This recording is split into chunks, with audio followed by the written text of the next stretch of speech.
man, welcome back again to Zimu Reality ITV app. And I'm updated zvinenge zvichiitika kuma celebrity edu.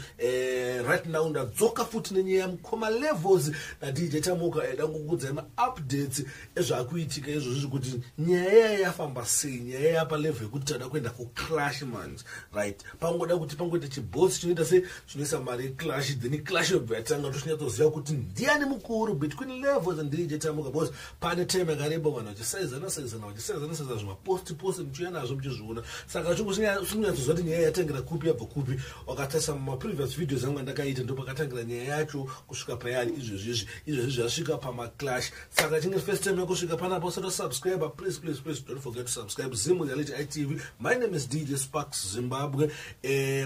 Nyaya payari manje yapa maclash adakuonesai video ya DJ Tamuka vachitaya kuti maini tungoda clash anytime any day, as long as paine 2 gida pakungodiwa mhene inongoisa mari chete, then zvinhu zvaputika clash yobva yatanga. Hanzi na DJ Tamuka ndobva ndaitora mari yacho sindobva ndaenda nayo. Sanganai nawo.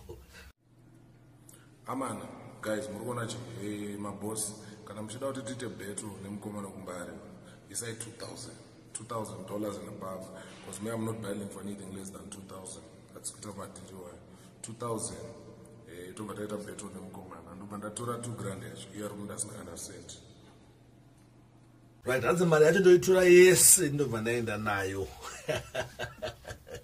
Pakaipa sapa amana mbinga dzadzengadzichuya matakuona kuti ndiana nokundwa between levels and DJ Tamuka, because atiri kuti nyaya yambe chikondinya tichigara tiri kushwire kuti ndiana nokunda mumwe munhu. Sapa pakuda clash. Sasa ndine video futi namukoma levels chaya kuti ini ndotokuda nyango pasina mari yaiswa pa clash, ndokuda ndokumedza.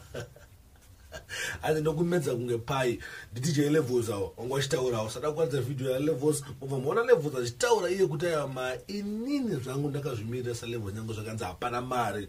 Uyu mufana ndomupukanya uyu mufana ndomuita wastaki uyu. Kwegweru unofira mahara. Ukunzwa mufana wangu unofira mahara. Ukunzwa don't this champion unofira mahara. Class ndokuda any day chero mahara iwewe.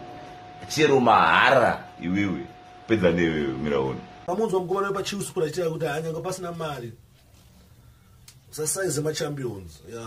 Don't size up sisi bwai.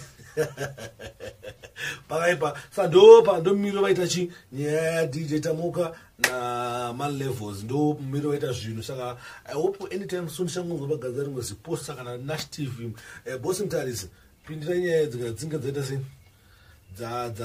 dzadayo pindira itoona kuti anokundwa ndiani nengo makawaisa live mudhara vachigadzira mabhizi nezoti agadzira chimunaka uyagadzira chakati. Amoti clash muchaironga sei, but clash inorongeka. Nditi toda kuzokupai ma-ideas kuti munoironga sei kana kuti mushe idea kuti inorongwa sei. Thanks for watching. My name is DJ Sparks Zimbabwe. Ndiripo panapa pandinoita mudigi era wekungwavha my latest Sparks records to the fullest.